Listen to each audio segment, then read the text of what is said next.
Kasi karamihan sa mga ano, sa mga sikta-sikta ngayon, mga sinasabi na mga sulpot, yung ganun na tima, yung mga pagkabuloy ng 30%, ganun. Tsaka yung pagsisimba ng mga Diyos-Diyosan, mga ganun bro. Bakit yung mababasa natin dyan sa Salmo 115, 4 hanggang 8. Salmo 115. Okay? Ano ang tanong mo sa Salmo 115? Yung hindi pagdamba ng mga Diyos-Diyosan. Okay. Basahin natin ang Salmo 115 at i-compare din sa Katoliko kung Katoliko ba ang natatamaan dito, no? Kasi marami kasi nagsasabi kasi Katoliko lang tinatamaan nito. Well, hindi. Simulan natin sa 1. Sa 2. 1 na lang 1. Ito sabi, tanging sa iyo lamang Yahweh. Nagsasalita dito yung alagad ng Diyos. Ang dakirang karangalan, hindi namin maaangkin pagkat ito'y iyo lamang. Walang kupas iyong pag-ibig na tatanging katapatan. Yan ang sinasabi ng mananampalataya. Verse 2. Ganito ang laging tanong sa amin ng mga bansa. So sila pala, tinatanong ng mga taga-ibang bansa. Ano ang tanong sa kanila? Nasaan ba ang inyong Diyos? Yan. So, hinahanapan sila ng Diyos. Yan ang kanilang palaging winiwika. Ang sagot nila, verse 3, ang Diyos namin nasa langit. Naroon ang Diyos namin. At ang kanyang ginagawa ay kung ano ang ibigin. Ayan. Ngayon, sa Katoliko naman, pag ang Katoliko nagdasal, Ama namin na nasa langit ka. Ayan na. Ang Katoliko, pag ang Katoliko nagdasal, Ama namin na nasa langit ka. Hindi wala tayong turo na Ama namin yung ribulto, no? Ang sabi dito, ang Diyos nila ay nasa langit. Gaya ng Katoliko, our Father who art in heaven. Ayun, di ba? Tapos ang 4, ginawa sa ginto't pilak ang kanilang mga Diyos. Sinong kanila? Yung mga taga-ibang bansa. Sa kanila yung mga kamay nitong tao ang nag-ayos. Ibig sabihin, yung Diyos ng mga taga-ibang bansa, gawa ng kanilang kamay. Yung kanilang Diyos. Wala naman kaming turo sa Katoliko na ang aming Diyos gawa ng kamay ng tao. Bakit? Ang aming Diyos, based sa aming katuruan sa Apostles' Creed, ang sabi doon sa amin, I believe in God, the Father Almighty, Creator of heaven and earth. Wala kaming turo na ang Creator of heaven and earth ay gawa ng kamay ng tao. Our Father who art in heaven, hallowed be thy name. Wala kaming turo na yung our Father in heaven, gawa ng kamay ng tao. No? Ang pagkakamali lang ng mga sulpot, pinagbibintangan kami na yung aming mga revolto, yun daw ang aming Diyos. Wala naman kaming turo na yun ang aming Diyos. Sabi nila, may mga mata hindi nakakakita. Huwag niyong kalimutan ang revolto ng kerubin. May mata rin yun, hindi nakakakita. Meron silang mga tenga, hindi sila nakakarinig. Yung imahe ng kerubin, may tenga din yun, hindi rin nakakarinig yun eh. May pakpak pa nga, hindi lumilipad. O, tamo? So, hindi porket yun ang kanilang batayan, automatic juice-juicean na. Dahil kung ganon, damay yung yung tansong ahas at saka yung yung imahe ng kerubin. O, Brother Giovanni? Pag hindi kayo, pag yung mga tao bro na sinasabi mong nagbibintang na nagsasimba kayo ng mga Diyos-Diyosan, paano kasi bro, ang lalaki ng mga ribulto dyan sa inyong simbahan bro, paano natin yan may piniliwanag na hindi inyo yan sila sinasamba? Okay, napakaganda ng katanungan. Kay malaki ang rebulto, kay maliit. Kapag hindi tinuturo na Diyos ang rebulto, hindi yan matatawag na Diyos-Diyusan. Dahil ang Diyos-Diyusan, yung kinikilalang Diyos mismo ang rebulto. Yan ay nasa Isaias 44:17. Ano ang sinasabi sa Isaias 44:17? Sabi ganito, ang natirang kahoy ay ginagawa nga niyang Diyos. Ginagawa niya Diyos na tirang kahoy na kanyang niluluhuran at sinasamba. Dumadalangin siya sa rebulto. At ang sinasabi niya, iligtas mo ako sapagkat ikaw. Sinong ikaw? Yung rebulto. Ikaw ang aking Diyos. O, so yung rebulto sa kanilang mga sumasamba sa Diyos-Diyusan, sa kanila, yung mga rebulto nila mismo ang Diyos. Pero sa Katoliko, kay malaki man ang rebulto, kay maliit man ang rebulto, hanggat hindi yan tinuturo na yan ay mga Diyos, hindi yan ma-considered as mga Diyos-Diyusan. Kapatid na Giovanni. Okay, bakit ang pahalaga dyan sa mga rebulto na yan? Yung Black Nazarene sa Quiapo, yung ginagawa nila, hindi ba yung pagbibigay pugay o pagsamba, pagbibigay ng kahalagahan sa kanya sa mga Katoliko, bro? Okay, napakaganda ng katanungan mo na yan. Yung pagbibigay galang sa imahe ng Poong Nazareno doon sa Quiapo, gaya yun ang pagbibigay galang ng mga Israelita sa kerubin na nasa ibabaw ng kaba ng tipan. The same lang siya. Kung yung kerubin noong unang panahon, ipinoprosesyon, the same din yung ngayon sa Poong Nazareno.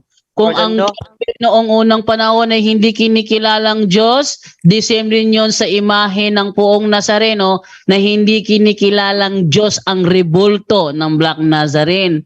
Walang turo sa Katoliko, Brother Giovanni, na Diyos ng Katoliko ang rebulto ng Black Nazarene.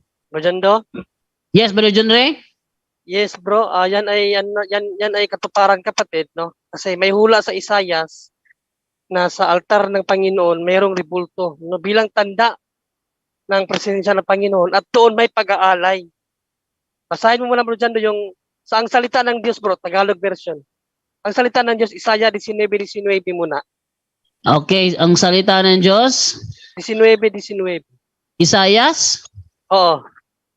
Isaias 19:19. Sa salita sabi ganito. Sa araw na iyon, itatayo ang isang altar para sa Panginoon sa lupain ng Ehipto at itatayo ang isang alaalang bato sa hangganan nito. Yan. May alaalang bato para sa altar ng Panginoon, kapatid. No, so, yung Nazareno, Panginoon yun, no? Kung itiman yun o puti man yun, it depends to the kasi, kapatid, sa ginamit na materyales. Yan ay alaala lang naman eh. Tapos dyan ba sa alaalang rebulto na yan, may pagsamba. Diretso mo sa 20 hanggang 21, Bro Jando. Okay, sabi sa 20, magiging tanda ito at patunay na naroon ng Panginoong makapangyarihan sa lupain ng Ehipto. Kung ang mga taga-Ehipto ay hihingi ng tulong sa Panginoon sa dahilang pinapahirapan sila ng mga umaapi sa kanila, padadalhan sila ng magliligtas at kakalinga sa kanila. Ipapakilala ng Panginoon ang kanyang sarili sa kanila at sa araw na iyon ay kikilalanin nila ang Panginoon. Sasambahin nila siya sa magitan ng sari-saring mga handog. Magsisipanata sila sa Panginoon at tutuparin nila yun. Kita mo, kapatid? Sa ganoong paraan magpapakilala ang Panginoong Diyos, no, sa isang bato na tanda ng kanyang presensya doon, at doon siya aalayan, doon siya sasambahin sa rebulto na yun. Although yung rebulto na yun ay alaala lamang na mayroon ng Panginoon, doon yung kanyang presensya. So yung katuruan ng Katoliko, kapatid, no, bagaman hindi nyo nauunawaan, biblical po yan. Biblical at biblical po. Lahat po ng yan. Yung sinasabi mong bakit may mga bato. Tandaan mo, si Moises nagpagawa ng bato sa 12 lipin Israel. Basahin mo, Bro Jando, yung Brother John Ray, ikaw muna magbasa. Meron lang akong kunin saglit. sige, basahin. Nasa trabaho kasi. Bro Romel, pakibasa yung Bro Romel. Exodo 24 ba yun, Bro Romel? Exodo 24:4 hanggang 5, Bro Romel.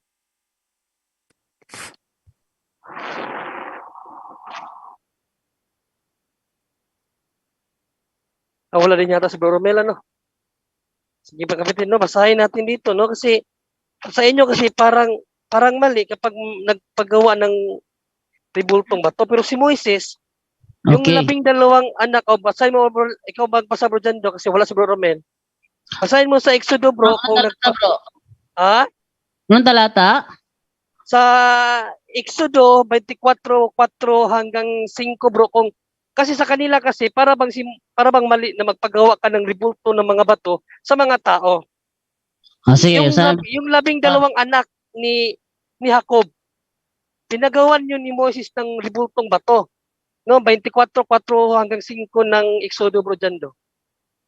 okay, sabi naman dito sa 24:4 hanggang 5, sabi ganito, isinulat ni Moises ang lahat ng utos ni Yahweh. Kinabukasan, maagang-maaga siyang nagtayo ng altar sa paanan ng bundok. Nagtayo din siya ng 12 bato na kumakatawan sa 12 lipi ni Israel. Pagkatapos inutusan niya ilang kabataang lalaki na magdala sa altar ng mga handog na susunugin. Sila rin ang inutusan niyang pumatay ng mga hayop na gagamitin bilang handog sa pagkikipagkasundo kay Yahweh. Kita nyo? Sa altar ni Yahweh, may mga ribultong bato, tanda sa lipi ni Israel. So hindi naman masama yan, kapatid, biblically. No? Ang problema kasi, ang binabasa nyo lang yung pinagbabawal. Tandaan po natin, sa Biblia, mayroon pong pinagbabawal. Pero tandaan din po natin, sa Biblia, mayroon pong pinahihintulot. Ayun pong pinagbabawal sa Biblia, mga Diyos-Diyosan po yun. Malinaw naman ang sabi ni Brujando kaganina, ang simbahang katoliko walang aral na gawing Diyos-Diyosan ang mga ribulto. Yun lang, Brujando. Maraming salamat. Okay, thank you, Brother Giovanni. Hello. Mukhang wala si Brother Giovanni. Wait lang ha. Nawala si Brother Giovanni. Siguro nawala yung kanyang signal.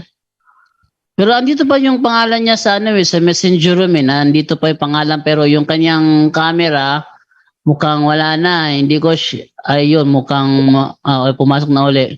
Okay, Brother Giovanni? Hindi bro, ano bro, nang dadaya kayo eh. Anong panadayang ginagawa, Brother Hindi Giovanni? Hindi nyo pinakinggan yung sasabihin, hindi nyo ako naririnig diyan eh pag kayo nagsalita eh. Yes, bro, Hindi nyo ako kasi naririnig eh. yes, bro. Talaga Nag-mute bro. hindi ko naririnig yung mga sasabihin ko kasi nag-mute mo eh, minute mo ako eh. Bro, hindi pandaraya yan, bro. Ganun, bro. Pag nagsasalita, may sumasagot. Pag sumasabay ka, gaya ganito, sumasabay ka ngayon. Huwag ganun. Kasi Bro, yung pag ganun, nagsasalita, bro, huwag mong sabayan. Kaya ka nga minomute eh. Sinasabayan mo eh. Huwag kang magsabay para hindi magulo pakinggan. Say, go ahead. Ako lagi sa inyo, tapos yung sa akin, hindi kayo nakikinig. Paano tayo magkakaintindihan yan? Wala naman akong kinukontra na pinagsasalita nyo. Okay naman ako. Kasi pinakinggan ko yung mga salita nyo. Tapos pag magsasalita ako na follow-up question ko, nag-mute ka, tuloy-tuloy kayo nagsalita dyan. Ano ba yan? Ganito na lang. Wait lang ha. Bro Jando, paalalanin natin si kapatid na Giovanni. Kapatid, pumasok ka dito para magtanong, hindi nakipagtalakayan. Okay? Gaano man kahaba yung tanong mo, gaano man kahaba yung sagot namin, makinig ka. Kasi nagtanong ka man, hindi ka man nakipagtalakayan, kailangan bigyan ka rin ng oras para makapagrebate. Nagtatanong ka lang eh. Ano mo yung diwa ng pagtatanong, kapatid? Ano ba yung lugar ng taong nagtatanong laang, no? Wag yung parang ikaw pa yung malakas ang loob na sumigaw sa amin dahil nagtatanong ka. Hindi ganun, kapatid, no? Be kind, kapatid, be kind.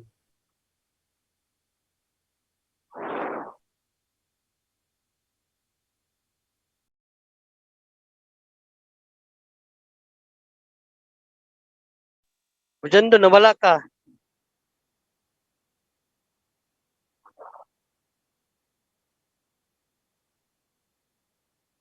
Bro Angel? Okay, ganito yan bro. Ang ibig sabihin ni Brother Giovanni, kung ano yung tanong niya, yun lang ang sagutin. Yun ang ibig sabihin ni Brother Giovanni, hindi na yung malaming kung saan napupunta yung mga sagot, kaya siya nagrereklamo. Giovanni, andiyan ka ba ba? Kaya siya napipikon dahil kapag siya nag-follow up kasi di na naririnig yung, syempre, may follow-up sagot si Brother, pinapatay ko yung para hindi magulo pakinggan, natural. Correct, Bro Jando. Paalala mo sa kanya, Bro Jando, nagtatanong lang siya. Bro, Maliban dyan, Brother Jando, hindi kayo nag one-on-one. sa Diba? punto por punto, ganito yan. Kapag sulpot ang pumasok, it's either magtanong o makipagsubukan, makipagtalakayan, welcome yan. Paalala ko yan ha. Na sa punto por punto, basta sulpot ang pumasok, it's either magtanong o makipagtalakayan, open tayo dyan. Ang akin lang, yun ang yun ang reklamo ni Brother Giovanni. Kung ano yung tanong niya, yun lang ang sagutin. Wala na maraming dak-dak-dak, hindi niya hinahanap yung niya, kaya siya nagrereklamo. Kaya siya biglang minumute ko siya dahil sumasabay na siya kasi sa pakiramdam niya, ang layo na masyado, hindi naman tinatanong ko eh. Parang ganun ba? Siyempre, kahit sino naman, gaya sa amin dalawa ni Peter Pendon, ang tanong ko, hindi na sinasagot ng tama, kaya masyado na malayo.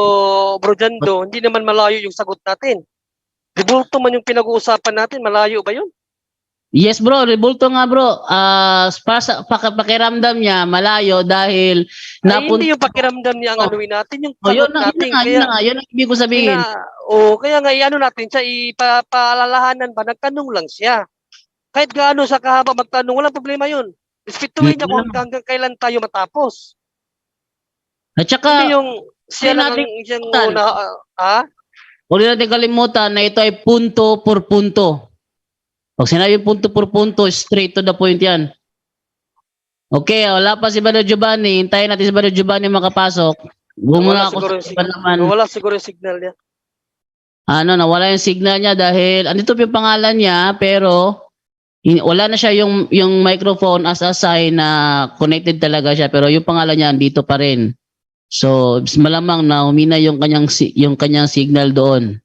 Kaya ganito nang gagawin natin para hindi tayo masyadong magkaano-ano is kung ano talaga yung tanong, doon tayo mag-focus. Huwag masyadong mahaba. Punto por punto ito, huwag natin kalimutan yan. Dahil yun ang malaking duda ko na inireklamo nitong isang ito. Dahil minumute niyo ako eh. Daya niyo, hindi pandaraya, magulo siya.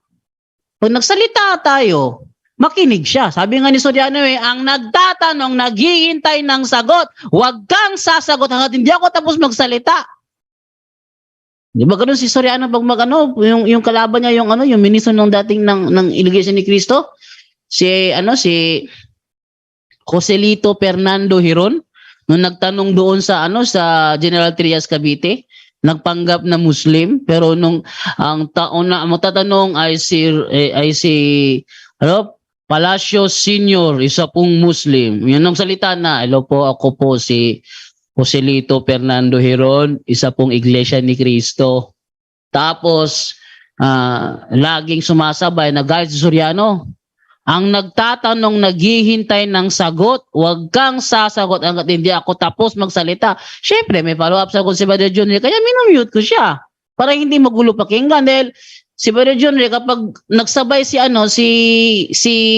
Giovanni, medyo tataas yung tensyon. Kaya para kalma ang sagot ni Brother John maliwanag sa mga nanonood, i-mute ko muna siya. Hindi pandaraya yun. Ako nakakaano ko yun sa nabibitang natin ng dadaya. Hindi ng dadaya dito ha. Unang-una, ipinagbabawal ko ang pandaraya sa programang ito.